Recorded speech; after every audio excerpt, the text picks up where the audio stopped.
Hello and a very good evening to you all present here, and very happy to be back to the discussion. Ecoholics is always really elated to have discussions and specifically live discussions with the students so that we can take up the queries live online and can also solve all the doubts and all the queries for the specific subjects. So as you all know that we have gathered over here to discuss about various questions that had arrived in this time's UGC NET examination for economics. And to be very specific, last time in the last discussion we had discussed a variety of topics from the segment of match the following, right? And today I have taken a very interesting topic from the UGC NET perspective, which is assertion and reason. Now, for UGC NET economics, assertion and reason becomes a very significant part because it is only because of the assertion and reason that you can build up a bit of understanding. Conceptual understanding is very important and very integral part of all types of examinations, and which is why assertion and reason is something which can decide the cutoff, which can decide the competitive edge, which can also tell you about how well do you know that subject, right? And which is why today we are going to take up a few questions with along the lines of this discussion which we are having. And I'm really happy that we have a bunch of students over here. Good evening to you all. I'll be keeping on an eye over all these messages that I'm receiving, so that I can also interact with all the students live. So a very good evening to you all, and I hope that you all are doing well. I hope that you and your families are doing well. Please be careful and please take care of yourselves and your families in this time of the pandemic. But do not lose heart and do not lose hope, right? So let us begin with today's discussion. The discussion on various questions of assertion and reason which had arrived in the UGC NET economics of 2020. Let us begin.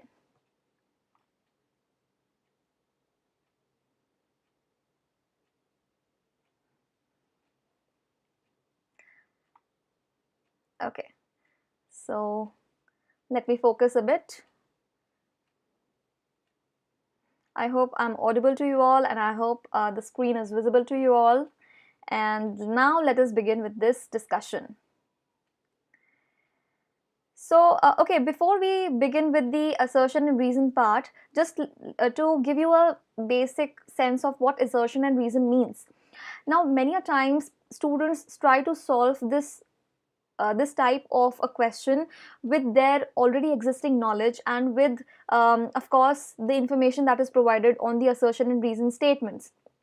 Of course, that is correct way of doing it. However, assertion is something that you assert is the key word or the root word. So assertion means something that you believe in, right?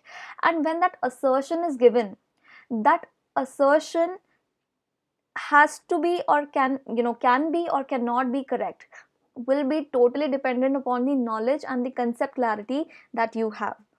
And of course, the reason means, is the reason or the statement which has been stated as a reason is a correct reason or a justifying reason for the given assertion. So connectivity and connecting the cause and effect relationship between those two statements is very important when we talk about assertion and reason. So which is why not just your knowledge but also something like connecting the dots, understanding the concepts more clearly is something that is the key word or the key for solving such type of questions. So let us now start with the first question of this segment and of this discussion.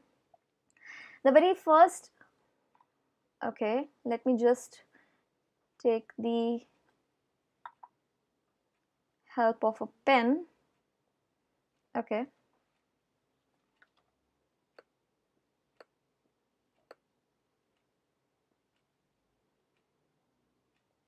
All right.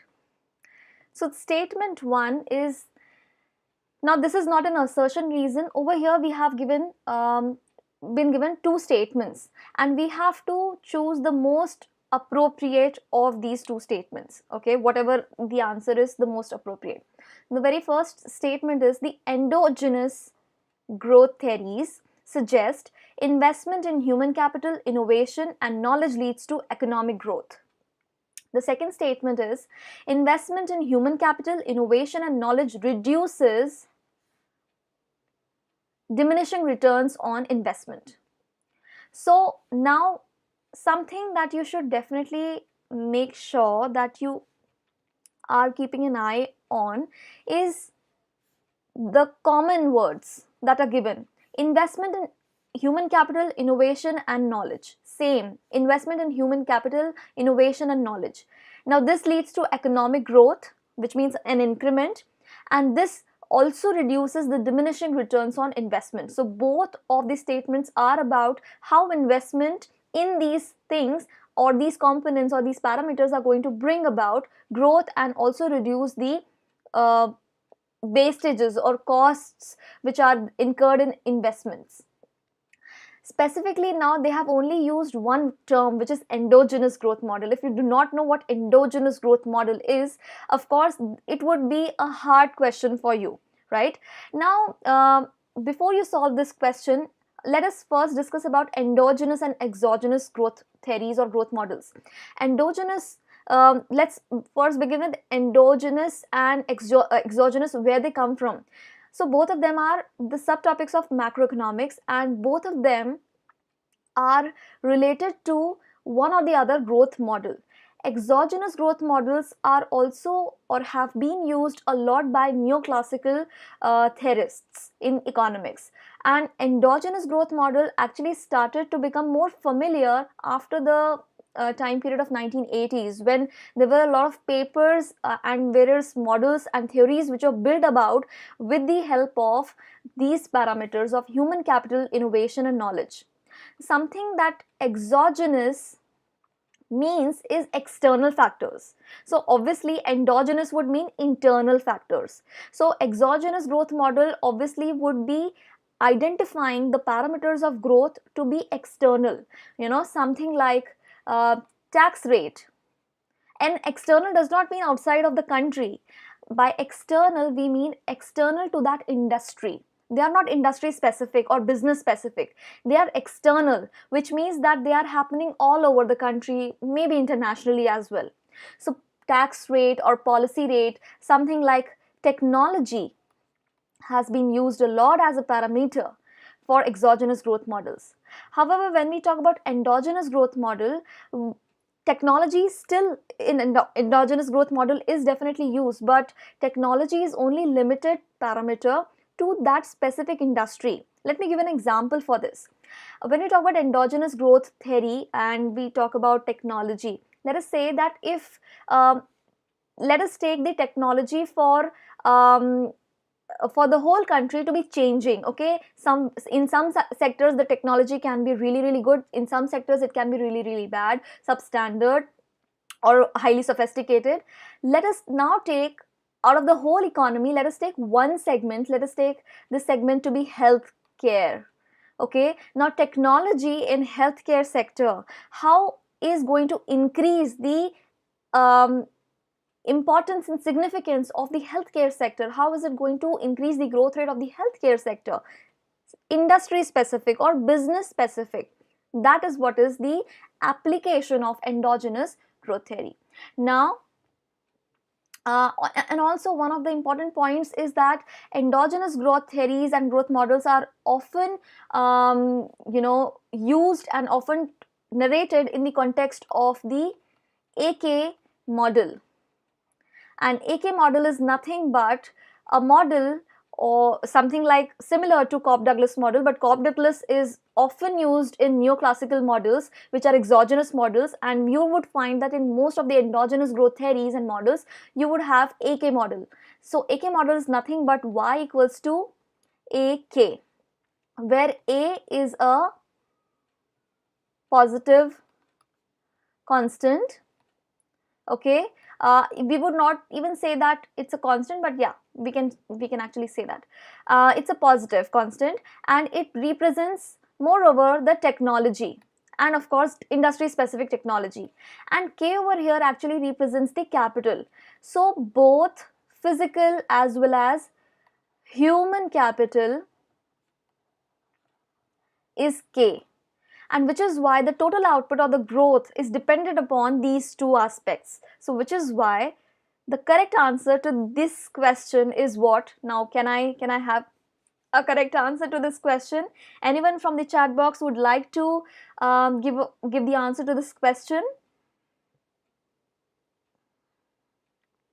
Yes, anyone with the answer to this question? Okay, meanwhile, from the statements we can definitely understand that both of these statements are definitely in sync, and which is why the correct answer to this question is answer number 3. Okay, so both the statement 1 and statement 2, both look to be okay. Yes, so both the statement 1 and statement 2 are correct, and both of them are definitely in sync, and which is why both the statements 1 and 2 are correct. Yes, most of the students have answered correctly. Great. Then now we move on to the next question. Now the next question again is of statement 1 and statement 2. Let us understand what this statement is. So Mrs. Ursula Hicks stated that Mrs. Ursula Hicks has done a lot in the aspect of public finance, public economics. Okay, and same goes for Professor Shiraz. So by Professor Shiraz we mean Professor Finlay Shiraz, okay, who has also given various canons of public expenditure. So when you talk about Professor Finlay Shiraz, you can also browse through the canons of public expenditure, which are very often asked. Okay, however, this type of a question has appeared the very first time in the last couple of times the examination has been held. Okay, so let us understand what these statements are. Mrs. Ursula K. Hicks stated that private finance, whether of firms or individuals, starts with a given income, as a framework within expenditure must be planned. Right, so whenever private finance, when we talk about private finance, you do not need to actually go to build up your understanding to imagine that there's a private firm. Just start from your home itself. Okay, that's also private finance. When you start budgeting, you'll always do what? You're going to start with a given income plan. What is the income, and accordingly you are going to make an expenditure plan. You'll never go out of budget. Why? Because you have an income constraint, right? So private finance, whether firms or individuals, start with a given income plan as a framework within an expenditure must be planned. While the public finance, on the contrary, starts with a given expenditure plan, and the authorities adjust their incomes by means of taxes and resources to match the expenditure. Okay, now what this statement represents is very, very correct. Okay, this statement over here. Now meanwhile, I would like to also look at the chat box. Meanwhile, I would like to ask you all about the correct answer as well, so you can type in your answers while I explain the whole question. Right, so the basic difference between private finance and public finance is that private finance for either individuals or firms, private firms, always builds up with income being the main constraint. So first the income plan is generated, how much revenue has been earned, and then only accordingly you're going to budget your expenditure. However, public finance is reverse. You plan the expenditure, and then the government, the authorities, the central government is going to adjust that through the incomes and the revenues. Then the statement 2 is by Professor Finlay Shiraz, again, who has been the proponent of public expenditure. Public authorities differ from private expenditure in that the former means pehle wala, the former or the first one, the public authorities should balance income and should not necessarily seek a profit in the manner that an individual would. So public authorities do not work for profit but work for welfare, and which is why they have to plan the expenditure, plan the budget, and then accordingly allocate and appropriate the revenues from various sources of receipts, government receipts, right? So according to this particular statement and this particular question, the correct answer or the most appropriate answer is the very first one. Both statement 1 and 2 are true. All right, great. Now let us go to the next question. Now Markowitz's theory again has arrived the very first time in these 2-3 times the examination has happened in this way, in this manner, that a certain question along the concept of Markowitz's theory's assumptions has been asked. Okay, so a small simple gist of what Markowitz's theory is all about. We call the Markowitz theory as MPT, which is basically the modern portfolio theory. Okay, MPT, it's commonly called as MPT. Now in the modern portfolio theory, what actually happens is the investors who are reluctant to take risk, these investors are also known as risk averse investors. Okay, all right, risk averse investors. What does risk averse means? Investors who are reluctant to take risk. Okay, there are plethora of investors who might not be willing to take risks, and of course they are going to find solutions and find equitable and very realistic portfolio management parameters in which their investment justifies. Okay, so this is about the Markowitz theory. His full name is Harry Markowitz, and for this particular theory he has also won a Nobel Prize. Okay, so you can definitely learn more, because this particular concept has come for the very first time in few couple of years. I would not say couple of years, but like, yeah, couple of times the examination has been held. So let us now look at these assumptions. Markowitz's theory of portfolio management considers which of the following assumptions. So we have to find out which of these, whether, now of course the answers are in twos, so definitely 2 of these 4 are true. Let us find out which are they.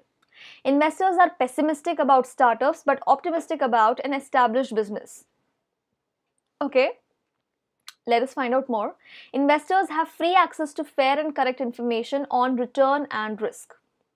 Then, investors have a tendency to lean towards cryptocurrencies. I do not believe that most of the investors, specifically who are risk averse investors, are going to have a tendency to lean towards cryptocurrencies, right? And which is why the C option, wherever it is, you have to just cancel it out. Okay. Now the only fight is between A and B and B and D. So let's read more. Investors are rational and maximize their utility with a given level of income and money. Definitely sounds very correct. Investors are definitely rational. They have to be rational because they are reluctant to take any risks, right? So they are risk averse investors, and which is why they have to be rational and have to maximize their utility with a given level of income and money. Now in the MPT model, Harry Markowitz has actually established the fact that the modern portfolio theory, in which these risk-averse investors would like to maximize their utility or would also try to minimize their risks or minimize their losses, are going to be definitely rational. And which is why, yes, the correct option is option 2. So the correct options over here are B and D, and the correct option in the answer is option number 2. Correctly answered by many of you. Amazing. Great. Now let us move forward. Okay. Now we have an assertion reason question. Right. I would just put my phone over here so that I can keep on looking at the chat box also, as well as I can also talk to you all freely. Okay, so Marshall Lerner condition should be fulfilled for the success of devaluation. Okay, now I have a very interesting chart for you all, specifically for the purpose of understanding depreciation, devaluation, ye kya hota hai and all that. Okay, now Marshall and Lerner condition is a very famous condition specifically for devaluation and in the terms of international economics. Marshall-Lerner condition should be fulfilled for the success of devaluation is a very correct assertion. Yes, it has to be fulfilled, because if devaluation takes place and if the Marshall-Lerner condition, which suggests that the sum of price elasticities of demand and demand of exports and imports is not greater to 1, then the devaluation is going to be not fruitful. So the Marshall-Lerner condition states that for a devaluation to be fruitful, then the Marshall-Lerner condition, which is the price elasticities of demand for exports and imports, the sum of that should be greater than 1. Okay. What technically it means is that when the currency or let's say that the change in demand, I would like to write over here that the change in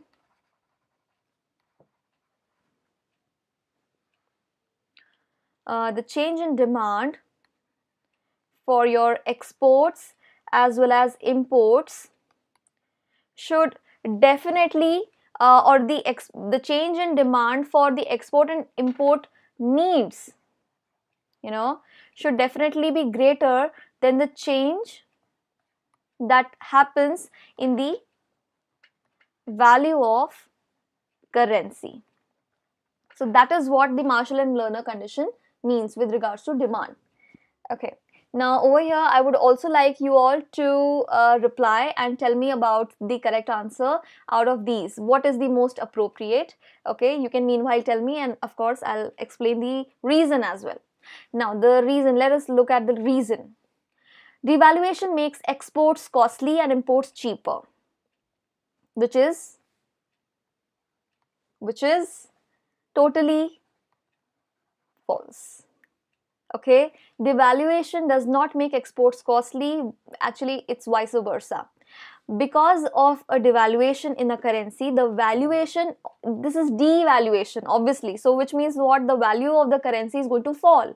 When the value of the currency is going to fall, what is going to happen? It is going to make the exports cheaper. The people, the individuals from overseas who are purchasing our commodities, which means exports, are going to be encouraged to purchase those commodities in terms of exports, because now they are going to be cheaper, right? So devaluation actually makes exports cheaper and not costly, right?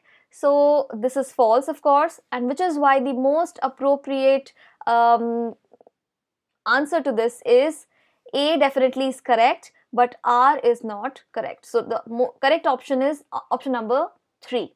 Now let us also discuss for some time the difference between devaluation and depreciation. I think most of you and many a times most of the students just miss one or the two facts of difference between depreciation and devaluation. Now very firstly, the impact of depreciation and devaluation is almost the same. Okay, because it depreciates, lowers, reduces the currency's value.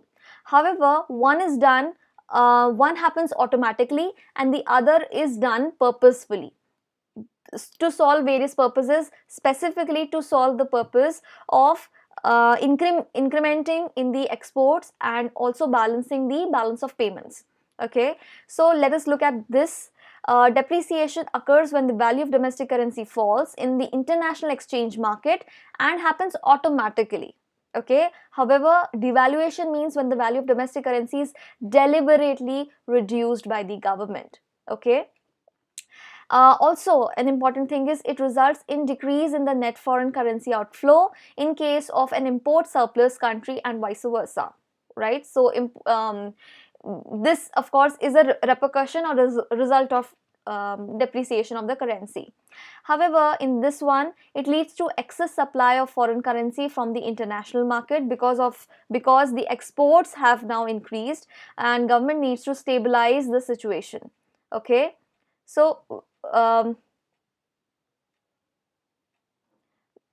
after a certain devaluation, how this particular statement tells us that government needs to stabilize a certain situation when there is excess amount of supply of foreign currency. When will be there a excess amount of supply of foreign currency? When somebody or individuals or firms or organizations are going to purchase something that we produce, and which in terms means exports. So exports are going to bring in a lot of foreign currency in India.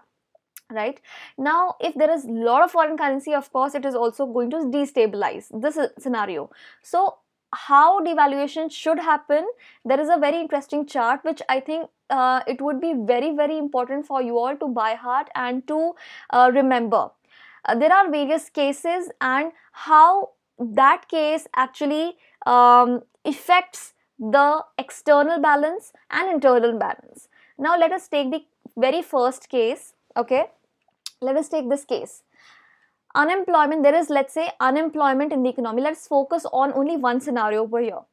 There is automatically, okay, yes, there's a question, okay, and in which someone is asking about how depreciation happens automatically. So there is the foreign exchange mechanism, which means it is under the demand and supply forces, and in the demand and supply forces which work automatically in the international exchange market, the currency may depreciate, appreciate, it may happen. Okay, so these things happen on regular basis. You always would like to check, okay, what is the currency rate presently? Okay, has it appreciated by 2 basis, some 50 basis points, or by something like 2 rupees or 3 rupees, or has it fallen down? So you can regularly check this. This happens due to the demand and supply market forces. Okay, and which is why it happens automatically, invisible hand.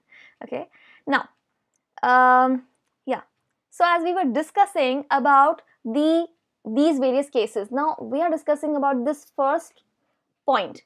Over here there is lack of one Y. Okay, so I've put it.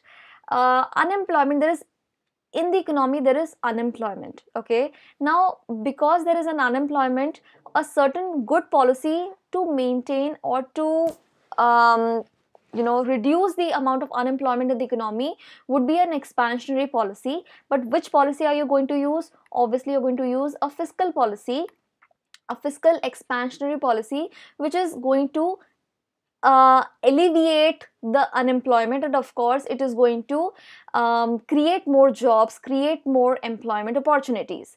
Okay, so that is going to be done by fiscal expansionary policy. However, after a fiscal expansionary policy is applied, imagine that after a fiscal expansionary policy is applied, what happens? Creation of jobs. Okay, so creation of jobs happen. After the creation of jobs, definitely there is increase in the purchasing power. Okay, and definitely there is also increase in the aggregate demand. Now this aggregate demand definitely is not going to be only restricted to the domestic periphery but also outside. So demand, aggregate demand for domestic products as well as imports is going to increase. Okay, so let us say that the demand for, let's say, demand for imports increases.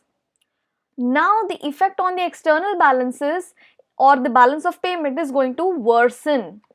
But why it worsens? Because along with unemployment, we did not see that there is also a deficit. Now, what does deficit mean? A balance of payment deficit would mean that the imports, which is identified by M, letter M, are greater than the exports, which is identified by letter X. So, in an economy, there is a deficit, which means that there are imports which are greater than the exports. So, already there are greater imports. Okay? Now, government has also put fiscal expansionary policy, which has indeed again extended the demand for imports. So, obviously, the scenario is going to worsen. Now, what to do in such a scenario? You have to, in an economy, increase the amount of exports, and which is why devaluation is going to help. Okay, now in this case devaluation is going to help because due to devaluation, because of the devaluation of the currency, which means deliberately reducing the value of the currency, what is going to happen? The exports are going to be cheaper, and then the exports are going to gradually increase in the international market, and gradually the balance of payments are going to be in equilibrium. All right, so these are very interesting cases specifically suited for devaluation and revaluation. Now let us also take another let's say aspect of devaluation. Let's say that there is inflation with deficit. Let's take this example, inflation with deficit. Now when there is inflation, what happens? There is going to be a restrictive policy. Okay, restrictive, let's say there is a restrictive monetary and fiscal policy, okay, to curb inflation in the economy. And what is going to happen because of this? The money supply, due to enforcement of various taxes and or increment in the taxes, also by restricting, by using various monetary policy tools, quantitative and qualitative tools, the money supply is going to be decreased in the economy. Because it is going to be decreased, of course it is going to dampen the purchasing power, and of course it is also going to decrease the aggregate demand for both domestic and imported goods. However, again, where there is a deficit, now what actually happens over here is when there is an aggregate demand decrease, it is also going to dampen or decrease the amount of imports. So this indeed is also going to decrease. Because there is a deficit and because imports over here are greater than exports, so obviously if imports decrease, it is going to improve the condition in the external balance. However, if more of this possibility happens or more of this scenario happens in a consistent basis, then of course the imports are going to be very less. Okay, and which is why you need to cater it by a devaluation. So these cases are very important with the perspective of an examination, specifically UGC NET examination, and which is why you can learn these cases, you can learn the correlation between these cases, you can learn the cause and effect relationship. It can definitely be asked in any of the assertion and reason questions also. This is a very interesting and a very potential question to be asked in any examination related to economics. Okay, so this is one case which is given over here. And then, okay, moving on to the next question. Now this is again a two statement question. Growth in, now I think this is a relatively easier question. Growth in infrastructure is considered as an essential prerequisite, which means primarily something that has to happen. Growth in infrastructure is considered as an essential prerequisite for stepping up GDP growth. Sounds very simple and true. Yes, of course, infrastructure, whether you talk about economic infrastructure like roads, highways, various construction projects are equally important, as well as the social infrastructure like investments or growth of education, health, medical facilities, sanitation, and all such social infrastructure is again very, very significant. So, which is also known as, economic and social overheads. So growth in infrastructure is definitely an essential part to stepping up of the GDP growth. So this is true. Statement number 2, it is vitally important to increase capital formation in India. Capital formation just means that when you so you are creating an asset, or you are creating both physical as well as human capital by embarking upon various prospects, giving various prospects or of employment to various resources in the economy, whether they are physical resources like equipments, natural resources, raw material, etc., or human resources. Infrastructure and development of infrastructure definitely is going to increase capital formation as well. So yes, both are true, and which is why the correct option is going to be both statement 1 and 2 are true. Okay, right. For all the students, okay, I would just cut off over here. For all the students who are willing to give your UGC net examination in economics, can definitely, so they have to be eligible for giving the UGC net examination, and which means they can be they can have a scope.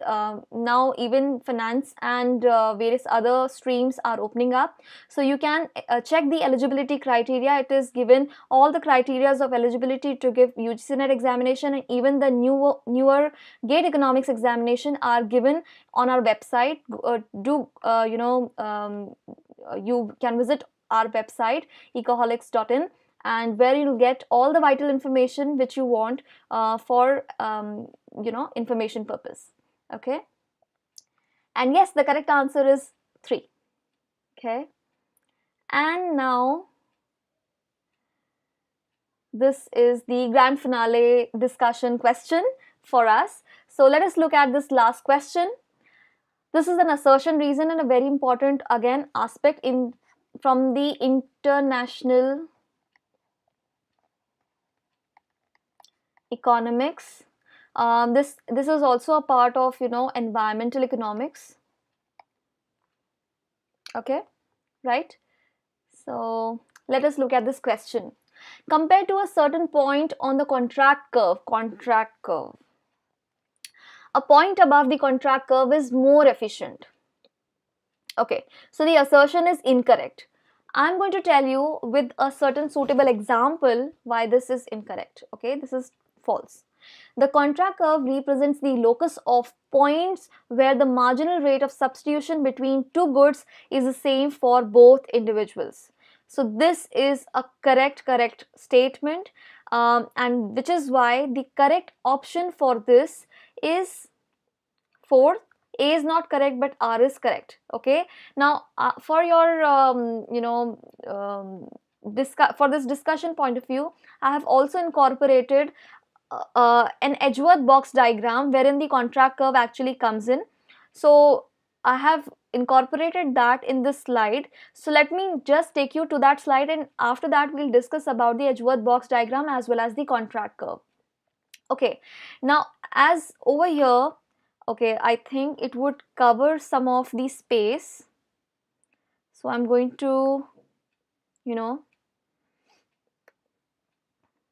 let me do something so that I can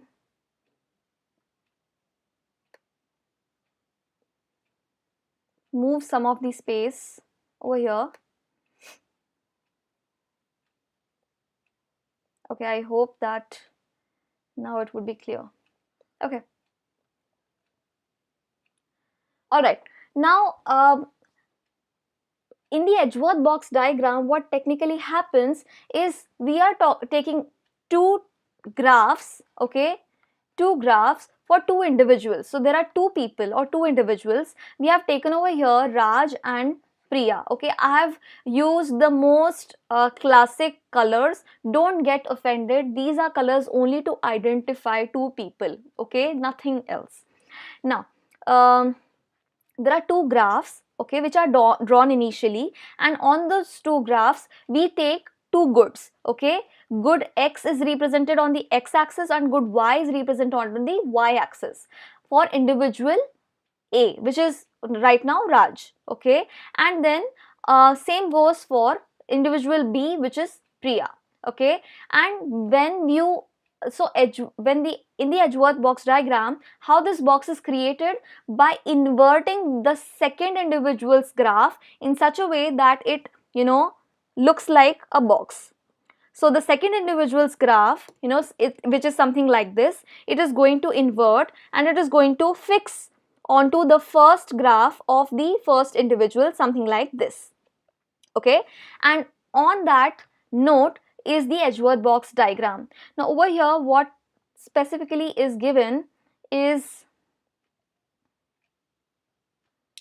so there are two people and there are two goods in the economy. I have specifically taken cookies and burgers, okay, because it's a hypothetical economy and you can eat whatever you want. Okay, now we are talking about these curves, as you can see, are indifference curves. Okay, indifference curves wherein on the curve, any point on the curve is going to fetch equal amount of satisfaction or utility to that individual. So we have indifference curves over here. Blue indifference curves represent Raj's indifference curves, and pink indifference curves represent Priya's utility or indifference curves. Okay, identifying her utility or satisfaction. Now we would find the tangent positions in these two indifference curves. Okay, now when we talk about these tangent positions, okay, so the tangent positions are over here. I have already marked it. So on point A, okay, on point E and on point B. Now there is a certain intersection. Let's also take a point of intersection, which is somewhere. Okay, let us take this point, wherein now at this point, let us say this point is point D. Okay, on point D, what is happening? On point D, pink indifference curve, which is the first indifference curve of Priya, which is the first utility curve of Priya, is intersecting with the last or the fifth indifference curve of Raj. Okay, now for Raj, this position can be really fascinating, because highest indifference curve is going to, or the higher indifference curve is going to fetch most of the satisfaction, and the lower indifference curve is going to fetch least amount of satisfaction. So for Raj, it is really good position. However, for Priya, it is not a very efficient position. So we are going to determine another position, which is B, E and A. Now the points of tangency can be adjoined by this red colored line, which is also known as the contract curve. So all these points across the Edgeworth box diagram will showcase parade according to the suitability of the economy.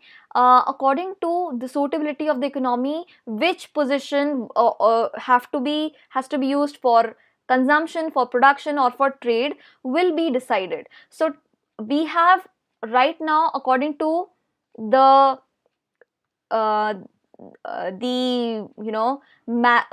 we can say severity, or we can say the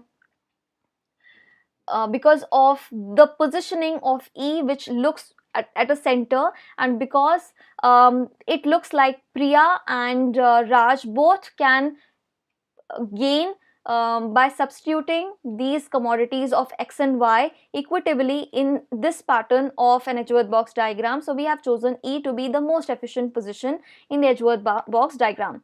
However, all the points in the Edgeworth box diagram are going to showcase the same amount of utility, satisfaction or productivity with if these are isocons and not indifference curves, or even trade.